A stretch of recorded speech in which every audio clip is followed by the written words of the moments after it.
Good morning, Night City, and welcome to the Layer of Secrets podcast. We are here today to recap and have a retrospective over our Season 3 sets of episode for Cyberpunk RED.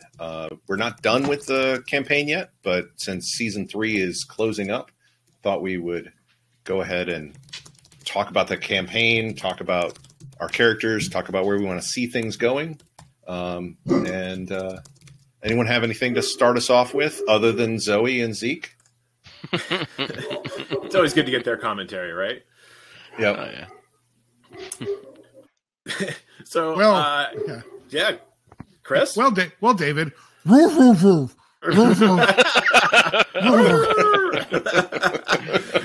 just need to like for the second arc, we just need to add wild dogs into. True. Yep. Be headed into the old city. There could be radioactive wild dogs running around. I just watched Resident Evil last night for inspiration for the run. There's all those undead Dobermans. Oh, thanks. Yeah, that's a good preview for our run. Yeah. Oh, I don't like that. I did run a game back in the Game Master Show days.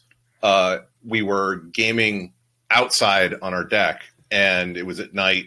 And police cars went by, and it happened to get picked up on the audio, but it was like perfect for that particular time of the game. This, not quite so much.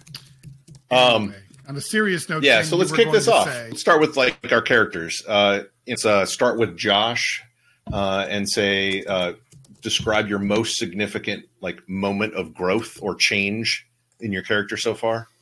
Oh. I think it's when he fell in love by being shot. No.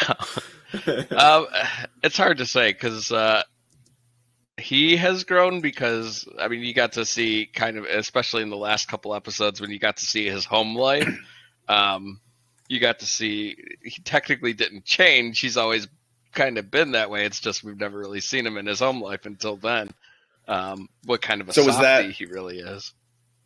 I mean, was that something that you had thought up before the game started, or is that something that I've always changed in terms of I've always been fascinated with like the super hard exterior, but then like loves little tiny animals, like the Vlad and Rapunzel that collects the tiny unicorns. You know, like I've always loved that kind of like because you never see it coming until it like hits you, and you're like, oh, really?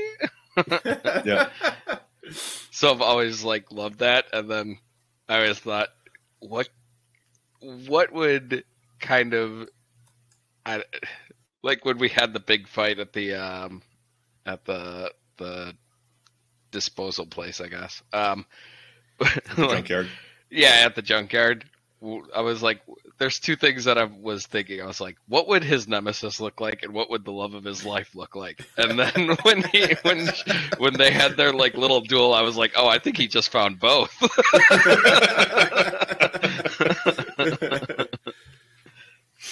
But yeah, so I mean, technically not a huge change, but it was a nice reveal, I guess, more than a change. Yep. Yeah. It's a moment of growth, per se. Character development, I guess. A little bit of depth in there. How about you, Aaron? Versus the, like, muscle head. Right. Well, when Josh's character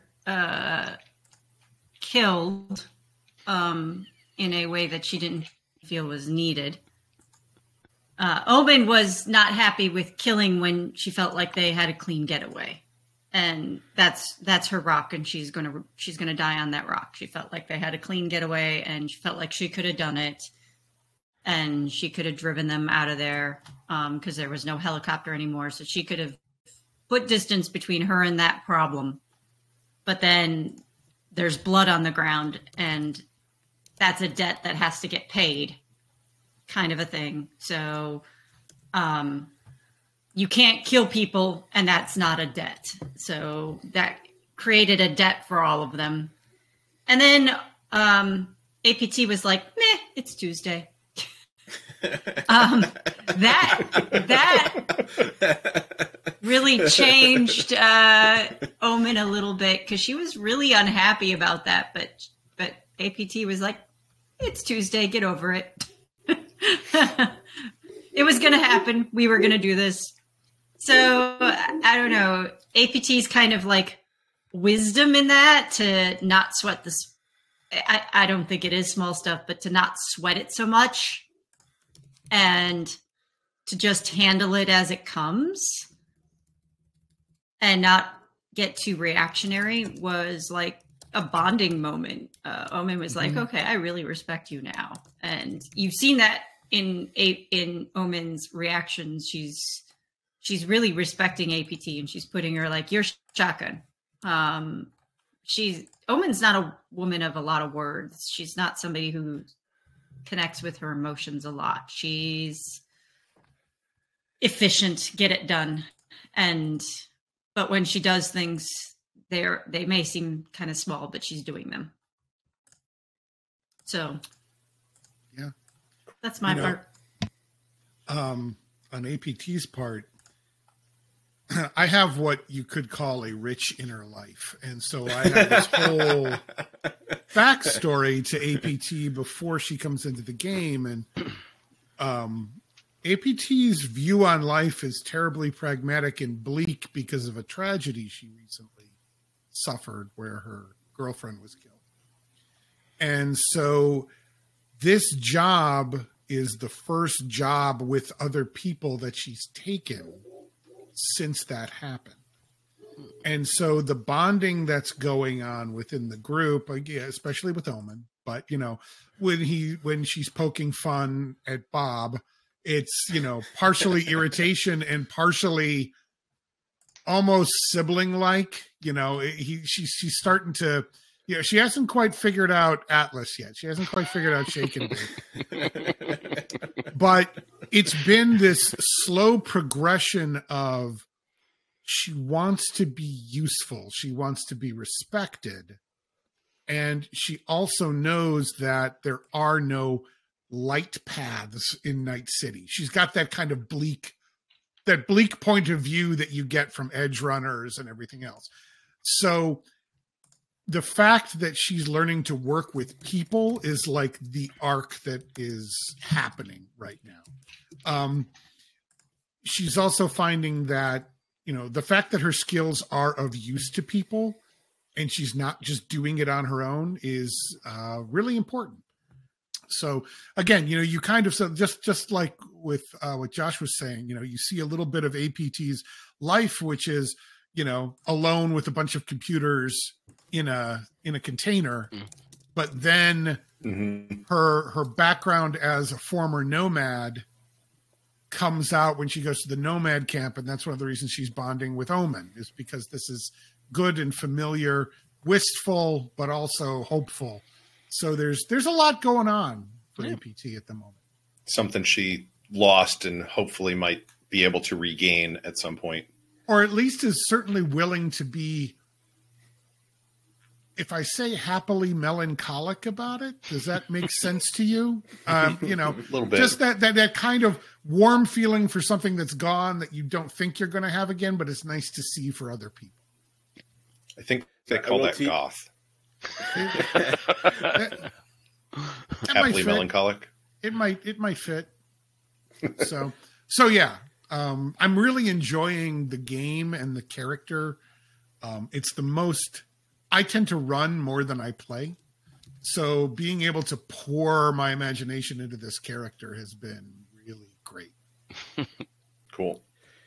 And so I will say as a game master, I could see like the most of the characters had their stories were kind of like front and center. We had like APT had like kind of moments to shine here and there. And then so Chris and I have been kind of talking on the back end about the tragedy and where that's going. And so I think the next arc that my intention is for APT to come much more to the front as some of that comes into play. But teaser for the next arc.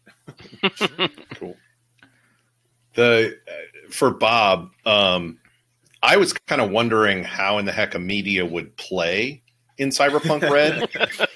But fair question. Yeah, yeah. And I think it would have played much differently had Ken not had a background in journalism. And like the way I was playing my character has shifted a little bit, hearing like what, you know, the specific questions that Ken, you've been asking me as Bob of like, you know, what's the next story you're getting in? When's the story coming? And all these other different things has blended with my reading of, I'm forgetting the name now, with Spider Jerusalem. Transmetropolitan. The comic. Transmetropolitan. Yeah, it's like actual real journalism versus the comic lens of gonzo journalism, you know, blending together has really kind of shaped how I've seen the character. And it works in Cyberpunk Red now. I don't know how well it would work if the GM didn't have, or the player didn't have a background in journalism.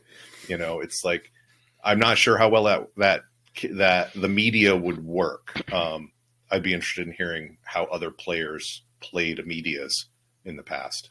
You know, it seems like rumors is the big thing for them, because they're definitely not good at combat.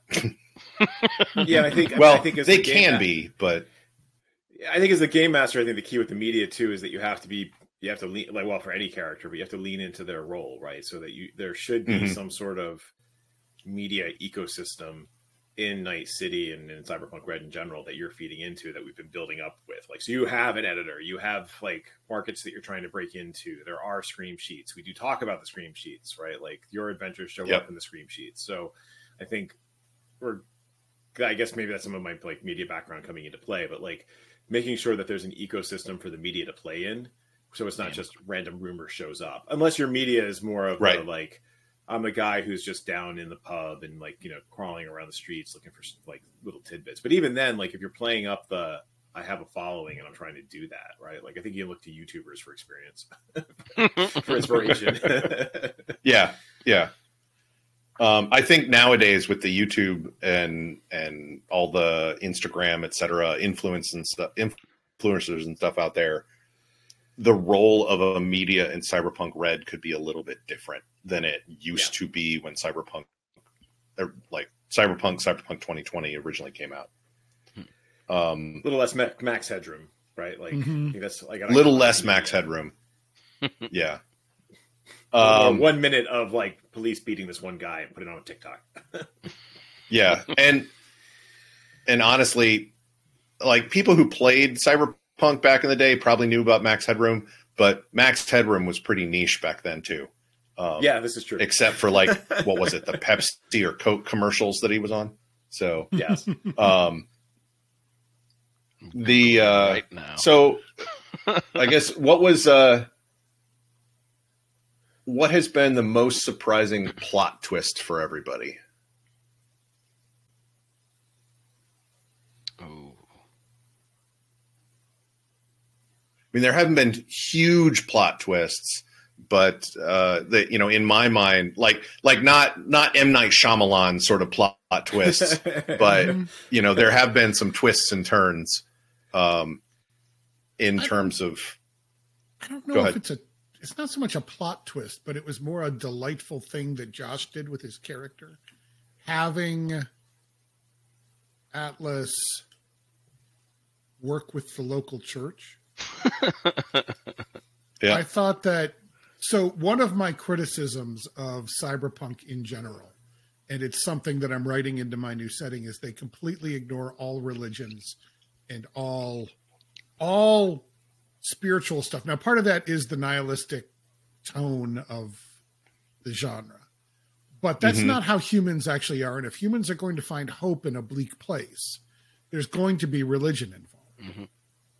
And having Josh be this merc who just blew up a bunch of stuff and then go work at the local Catholic charity was really awesome, because it reflects an emotional depth to the character that I find lacking in a lot of Cyberpunk. A lot of it is the film noir, the noir style, tough as nails, private investigator / hacker / solo / media / whatever. And really, they don't have much depth. Mm-hmm. It's all shades of Philip Marlowe all the time, which has its place. But I think that having that depth gives us a different view of what cyberpunk can be, because it's not just about mega corporations and crime. It's about hope and resistance. Mm-hmm. And I think that, I know it was maybe just a one-off thing, but I think it opens the door to not only some great plot hooks for Ken, because, someone raids the church, or maybe the Catholic Jesuits come into town and there's a thing, but it broadens the world beyond the borders of Night City. It implies more. Mm-hmm. And I think that's really great.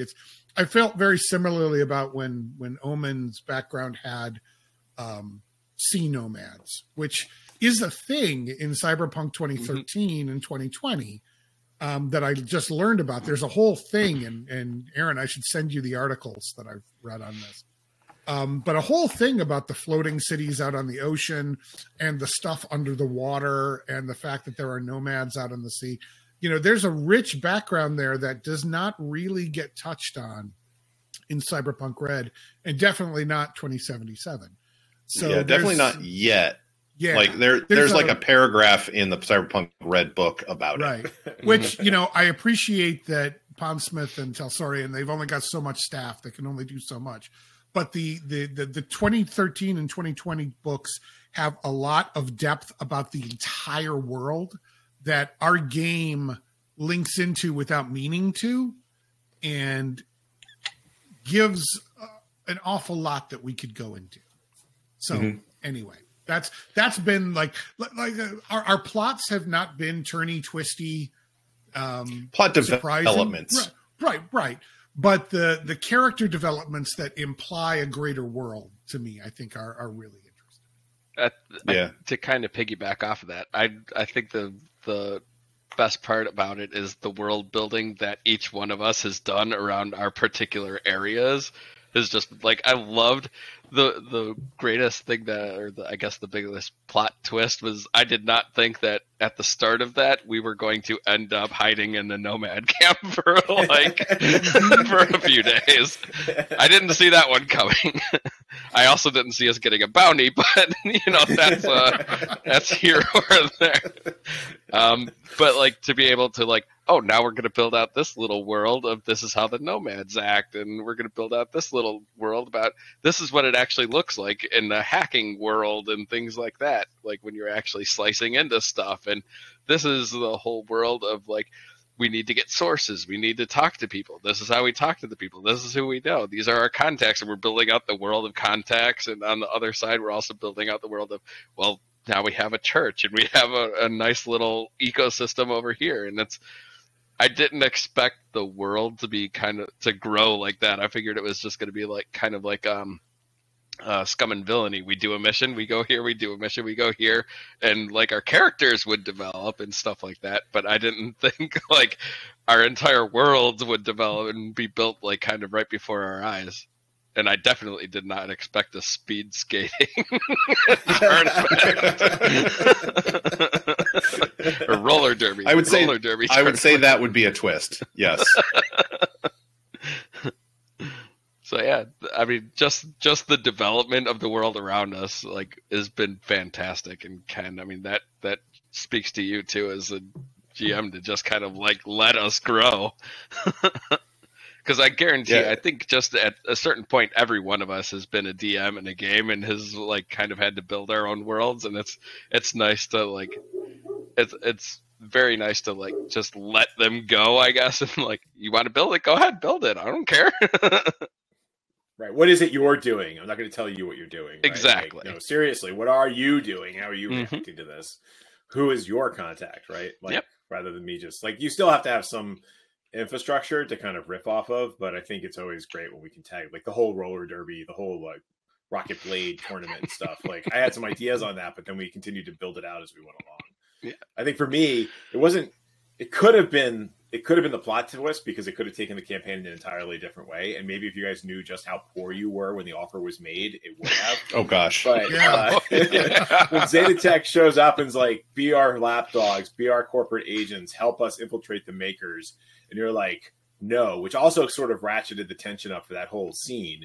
But like, I really wanted to put that. I love offering, and I think in Cyberpunk this is particularly important, but I love offering tempting choices to players to be able to say, well, you know, we could go corpo, and like, because it forces the dark you, side does have cookies.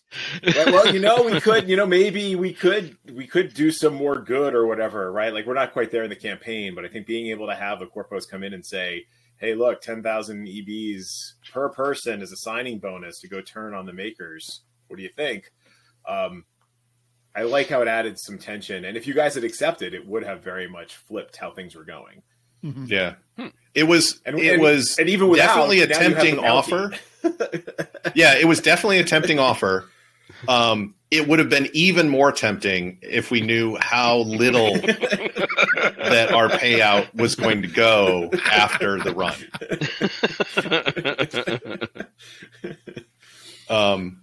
But this kind of leads into the next question here, which is like, what elements of the Cyberpunk RED world have we found most immersive?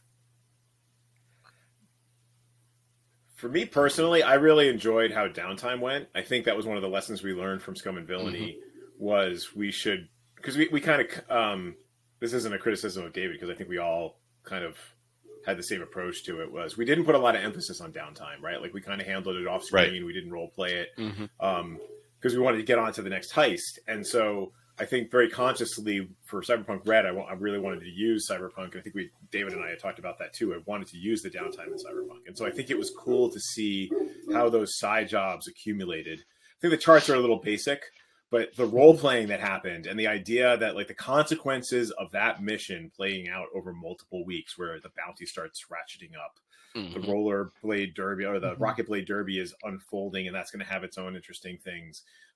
Additional sort of like contacts and stuff that emerged because Bob was selling stories or APT was making, doing net runs and picking up additional contacts. Like, I really liked that the world, you got to live in the world for a month and then also realize just how terribly, terribly poor you are. Yep. And you mentioned that the tables were kind of sparse. And I think, depending upon how you're playing, either downtime is going to be really quick and you're just going to roll on those tables, or you're going to expand beyond those tables and it becomes a source for new games or character development. So, and it can go between, on a cycle between those things. We actually have to thank one of our listeners out there who was like, hey, during Scum and Villainy, it's like, hey, I was really interested in hearing about downtime. Can you guys do that in the future? And so that was actually the impetus for Ken and I to talk about it and include it in Cyberpunk RED. So that was pretty cool. So I agree. Go ahead. I agree. The downtime thing and just the kind of improv-y way that we've been handling things. Yes, and it just watching. There's the happiest thing in my entire life is watching these stories get woven together from nothing. I mean, just, Ken will throw an idea out there and suddenly Omen wants to go do roller derby. And that means that APT is going to hack the skates and just, and this thing forms that the story emerges. It's not top down. It emerges from the actions. And I think that's really, really cool to watch. And I see it more here than I have in like certain big name fantasy role-playing games I've played, where it tends to be more plot driven. You're on a trail. You need to go from here to here to here to here. This has a lot more of an open world feel.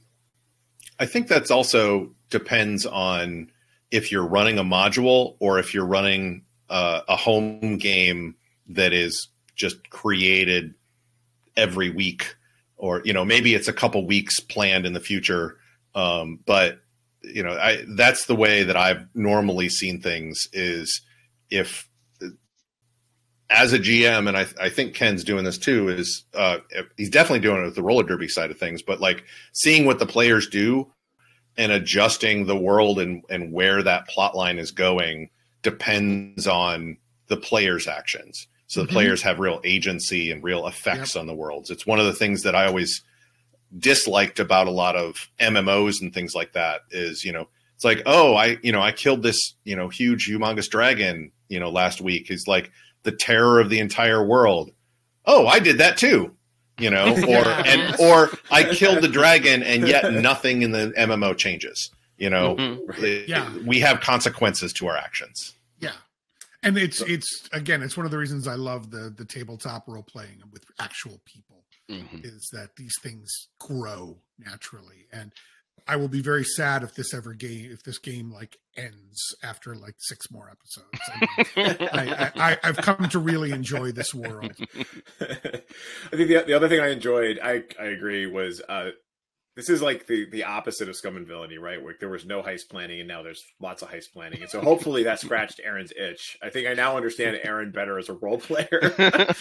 I know in Scum and Villainy there was some frustration. What do you mean we're skipping all the planning part? Well, we got all the planning part this time. So, but I think that was fun, like seeing how like Aaron, you were able to bring in the nomads, right? And like there were many different ways you guys could have gone to take down to do the heist, right? To get the black box tech. But so that was cool, actually doing the heist planning and efficiently too. Like, I guess the other thing is you guys haven't gone bonkers with it. Like 4 hours to plan. And you mean like 4 hours of just planning? Yes. Yeah. I like when I was in college and playing, not Cyberpunk, I was playing Shadowrun back then. Cause evidently I wanted more magic in my Cyberpunk. And it was one of those things that we would spend a lot of time because it was fun to do. But like in this case, we only have so much time to play for a variety of reasons. One, because it's the show, but also we have lives and things like that. And outside of gaming, I should say, we have lives in and out of gaming. But it's one of those things where I'm also okay with not every contingency being covered and being forced to come up with alternate plans when things don't go the way we thought. Especially because in Shadowrun, we would plan the heck out of things and things would always go sideways anyway in a lot of those runs. And not because the GM was throwing weird stuff at us to thwart the plans that we made, but just, stuff didn't go quite as planned. It wasn't like, oh, well, all your plans that you made are out the window because I completely changed the run out from under you because I'm the GM. It wasn't like that. It was actually just, here is something that would actually happen believably in the game that throws that monkey wrench into the plans. And now we have to scramble to figure out, the next spot. And so I'm okay with not having, 5-year plans to do this next step of our run. And I have to say, like, if you were really like good planners and stuff, would you be edge runners? Like if you were good at like, living your lives and being good disciplined individuals who are thinking through their actions, would you be edge runners, right? Like I'm going to say I'm going to say maybe yes, because sometimes you just get bad luck and sometimes you start out in a bad place. Sometimes you just don't have sometimes you're not born with a silver spoon in your mouth, and it's really hard to dig yourself out of the gutter, even though you're super intelligent and careful and thoughtful in your planning. Sometimes it just doesn't work out. And sometimes you have poor impulse control tattooed across your forehead. Right. Or a rocket launcher that you really want to test out. Yes. And the rest of and almost all of the rest of your team really wants you to test it out too. There was a hint of peer pressure in there. There was more than a hint of peer pressure. It might have been out of character peer pressure, but there was more than a hint of peer pressure. All right. Ken, what have been your favorite moments to narrate or facilitate so far in the game? That's I don't know. I think I've actually kind of like covered them. You know, I think being able to the whole run up to the meeting with the makers, people who like, you know. So there were a couple of parts that stood out to me as just fun from a role playing perspective, where things could have gone very like violent 2027 sort of action. So I think when you guys met at Tom's Diner and you were meeting with the makers in the first place, and the makers were like these people who like, we void warranties, right? So I loved having that.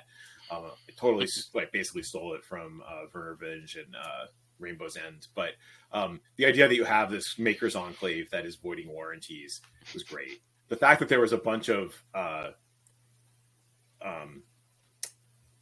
there were gang members outside who didn't understand what voiding warranties meant for their smart weapons. And then you guys came into conflict with them, right? And so like you're in between the makers and these guys who are like, we gave you guns and you ruined them. And they're like, no, you gave us guns and we fixed them. But now you can't shoot straight because you never could in the first place. That could have gone super duper violent, and you guys, like, it was an interesting role playing opportunity, right? And so I thought that was super fun, and it helped build out some of the environment. I loved the whole of the negotiations when you got to the junkyard and the setup for the heist, and that part was pretty cool. I think, and I did really enjoy the whole the drama of the Zetatech airship kind of like showing up at the end when you guys almost had the black box. You're almost free. You're almost out. It felt very much like a thing from like Heat or like any like Tarantino movie or whatever. Like you were almost free, or Fargo, right? Like you're almost clear. You could have gotten away clean. But there's the rocket launcher, and there's poor impulse control, and like, you know, being able to set that up and to have the drama of it coming in and sort of the tension and the nice cliffhangers between the episodes. I think that was my favorite part. I think it was perfect impulse control, by the way. Well, you did exactly what you wanted to do. So those gangers that we met outside of Tom's Diner, I think, kind of helped me define Bob, whose mouth got them out of trouble and then almost back into trouble, because, you know, he just can't help making fun of people when they're acting stupid, but, you know, is able to talk their way out of things, but just he does have a certain amount of poor impulse control himself. You know, it's like, okay, we're out of it, but I could make fun of them more, and they wouldn't really realize that. Yeah. All right. Let's see. What is some future aspirations here? What are your hopes for your characters in the campaign in future sessions? And are there any specific storylines or character arcs that you're eager to pursue? This is out there for everybody. I want to hear what Ken has to say first. No, I think you guys should go. I mean, I think, you know, so I do have like, the first arc was really sort of like prelude. And I will say, I thought I could get a lot more story in the time that we had. Because what I ran was basically like one adventure I had written, and then it just kind of stretched out as like we found interesting things to talk about and we got into downtime. So I thought I was going to get through like 3 or 4 things and move things along much more quickly. Not that that's a bad thing. I think it went at the pace that it needed to go at. But, you know, I had measured out the beat chart as laid out in the book, which is helpful for like establishing the beats for the story. And I think it's just that those beats played out over a longer period of time. Part 2 will get into there'll be more of a story, I guess, or there will be a more definitive arc that is happening, whether or not you guys are along for the ride. Dun, dun, dun. Yeah, I'm kind of wondering, about the beat chart, like every group plays things differently. And, you know, we tend to get into a fair amount of role playing.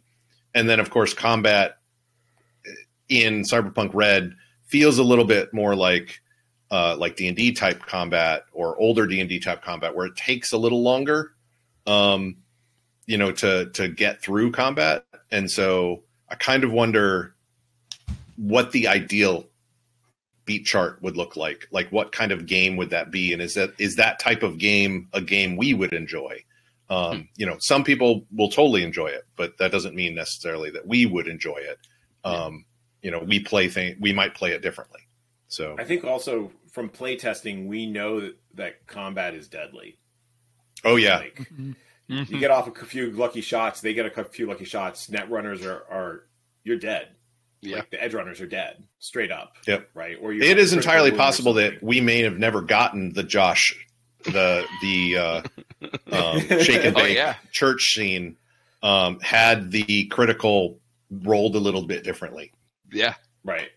That would, as far as critical roll or critical injuries go, that was a pretty light one, especially since I didn't have to move anyway.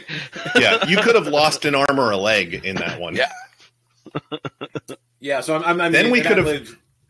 That might have been interesting though, because then we might have been able to go to the Maker Enclaves and their like biological hacking sort of thing, and gotten a new arm or leg for Shake and Bake.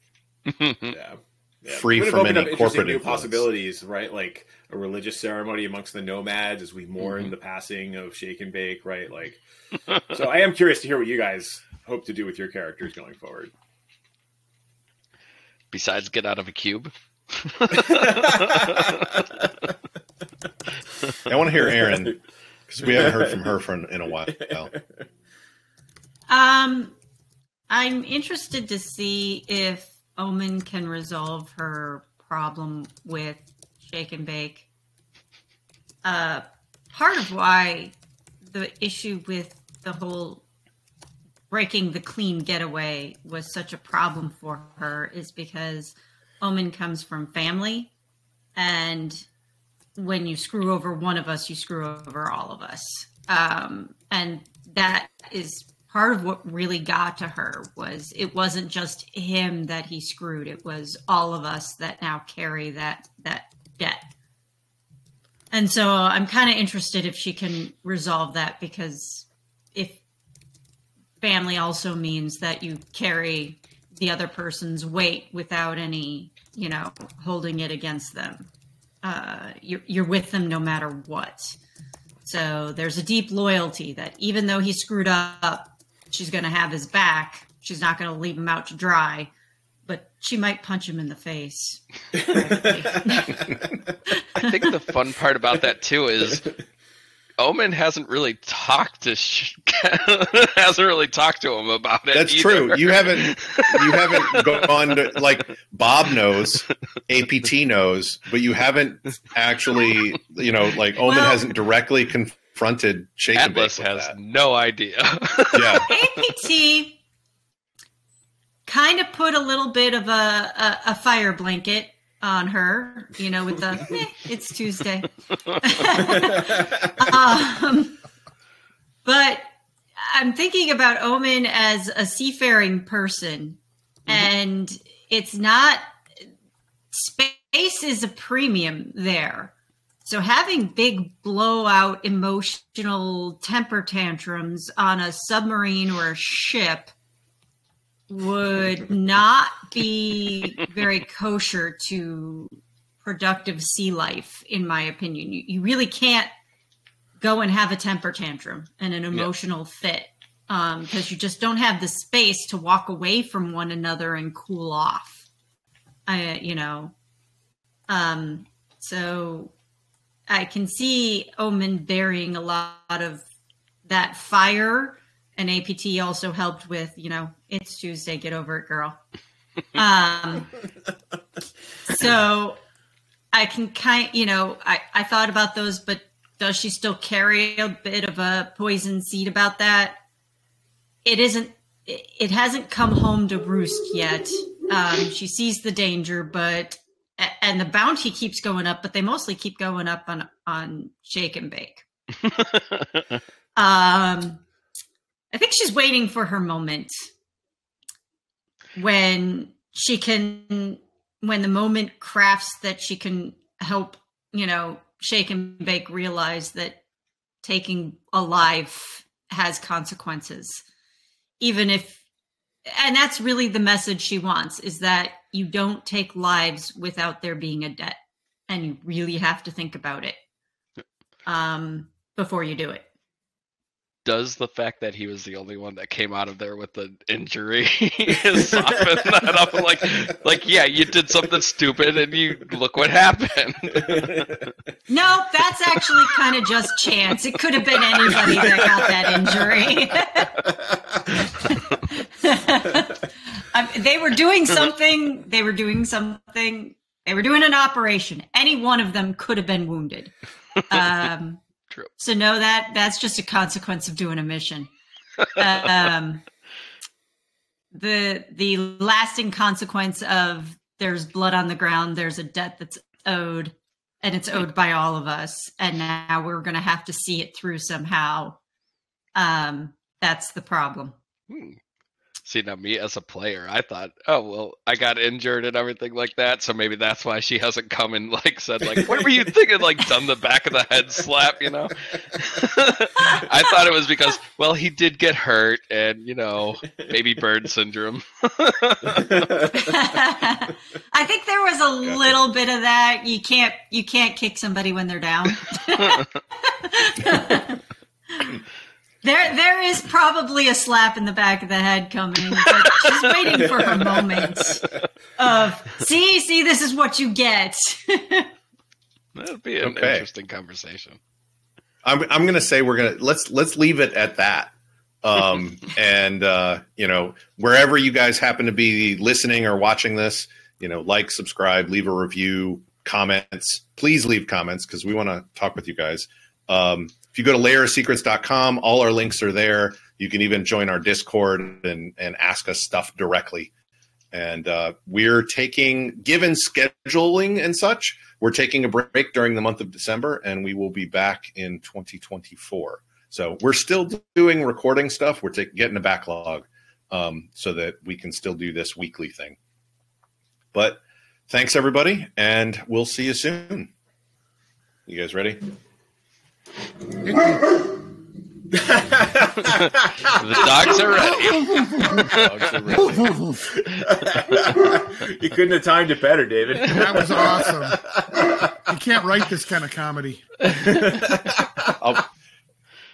I'll put that in as a blooper at the end of the episode. You guys ready? Woof.